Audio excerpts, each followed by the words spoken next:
berbagai partai menjadi satu.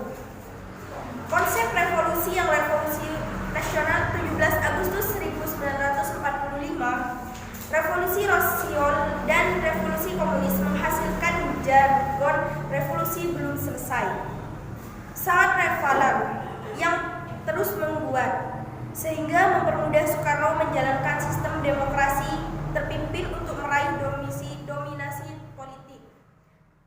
Dalam konteks demokrasi terpimpin, hubungan Soekarno berlaku Presiden menjadi dekat dengan PKI. Dalam penyampaian kebijakan politiknya, Presiden Soekarno menggunakan jargon-jargon politik agar mudah dipahami dan mudah diingat oleh masyarakat. Pada masa demokrasi terpimpin, penggunaan jargon dianggap sebagai penggerak massa yang mampu melanjutkan semangat pejuang rakyat pembangun bangsa Indonesia. Jargon dalam penerapan sebagai proses mobilisasi massa yang efektif untuk mendukung kampanye-kampanye patriotik yang selalu digemakan secara revolusioner. Penggunaan jargon politik memiliki daya pikat tersendiri sebagai rakyat karena pada masa itu Soekarno mampu mengkristalisasikan dan mengekspresikan perasaan-perasaan yang selaras rakyat Indonesia. Kondisi politik demokrasi terpimpin 1959 sampai 1965. Indonesia tahun 1956 konstituen tidak berhasil merumuskan undang-undang dasar baru. Keadaan itu semakin menguncangkan situasi politik Indonesia. Bahkan masing-masing partai politik mementingkan kepentingan partai demi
sejarah politik Indonesia dikenal sebagai masa demokrasi terpimpin. Pada fase itu, Soekarno-Hatta bertahan di singgasana kekuasaan selama masih mampu mengendalikan kekuatan politik dalam negeri. Presiden Soekarno dan pimpinan Angkatan Darat di bawah Mayor Jenderal Sularson adalah faktor-faktor kekuasaan dalam pemerintahan. Soekarno tidak mempunyai organisasi politik yang menjadi sandarannya. Pengaruh Soekarno cukup besar terhadap tentara. Soekarno memerlukan dukungan dari golongan politik dan bermusuhan dengan tentara. Bangsa demokrasi terpimpin dijadikan alat politik oleh pemerintahan dan terlibatkan media massa dengan kegiatan politik tidak semata-mata mencerminkan perhatian media terhadap politik, melainkan menyiratkan pula adanya berkaitan atas dasar kepemimpinan antara media massa dan kekuatan politik. Dekret yang dilontarkan oleh Presiden Soekarno pada tanggal 5 Juli 1959 mendapatkan sambutan dari masyarakat Republik Indonesia yang pada waktu itu sangat menantikan kehidupan negara yang stabil. Namun, kekuatan dekret tersebut bukan hanya berasal dari sambutan yang hangat dari sebagian besar rakyat Indonesia, tetapi terletak dalam dukungan yang diberikan oleh unsur-unsur penting negara lainnya, seperti Mahkamah Agung dan KSAD. Dengan dikeluarkannya dekret Presiden, Kabinet Juanda dibubarkan dan pada tanggal 9 Juli 1959 diganti dengan Kabinet Kerja. Dalam kabinet tersebut, Presiden Soekarno bertindak sebagai Perdana Menteri, sedangkan Insinyur Juanda bertindak sebagai Menteri Pertama. Untuk menggantikan pertentangan antara partai-partai di amandemen, suatu sistem yang lebih otoriter diciptakan oleh di mana peran utama dimainkan oleh Presiden Soekarno karena menciptakan suatu ideologi nasional yang mengharapkan seluruh warga negara memberi dukungan kesetiaan kepada Presiden. Pancasila dikedepankan dan dilengkapi dengan serangkaian doktrin seperti Manipul, Usded, dan Nasakom. Sebagai lambang dari bangsa, Soekarno bermaksud menciptakan suatu kesadaran akan tujuan nasional yang akan mengatasi persaingan politik yang mengancam berlangsung hidup sistem demokrasi terpimpin. Sebagai dengan diberlakunya kembali Undang-Undang Dasar 1945 pada bulan Juli 1959, Presiden Soekarno adalah pemegang inisiatif politik, terutama dengan tindakan dan janji-janjinya yang langsung ditunjukkan kepada pembentukan kembali struktur konstitusional. Akan tetapi, tekanannya kemudian mulai bergeser kepada tindakan simbolis dan ritual, serta khususnya kepada perumusan ideologi dan kemudian memberikan gagasan-gagasan berulang kali. Presiden Soekarno dalam hal ini menciptakan doktrin negara yang baru. Indonesia dalam fase perpolitikan demokrasi terpimpin telah menyederhanakan struktur politik dengan memusatkan kekuasaan di dunia lembaga antara Soekarno dan Angkatan Darat, sedangkan PKI sebagai partai politik dengan basis massa yang besar menjadi kekuatan ketiga. Sistem demokrasi terpimpin ini kemudian dikemas dalam 3 kekuatan besar, yakni Soekarno, Angkatan Darat, dan Komunis.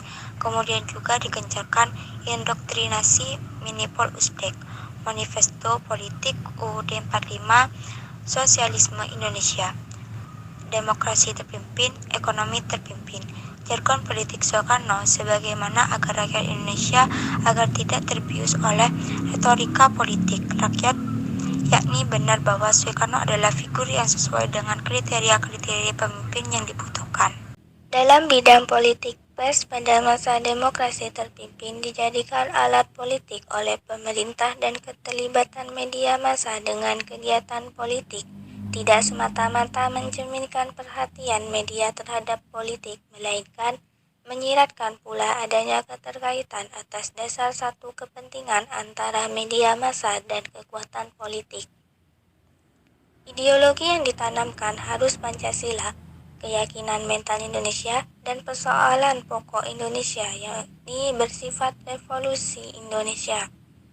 Musuh-musuh revolusi Indonesia adalah siapapun yang berbeda di luar revolusi Indonesia. Sementara Dalam bidang sosial, Soekarno menciptakan suatu ideologi nasional yang mengharapkan seluruh warga negara memberi dukungan. Sekian presentasi dari kelompok 2, kurang lebihnya mohon maaf. Wassalamualaikum warahmatullahi wabarakatuh. Somebody to know, somebody to have, somebody to hold. It's easy to say.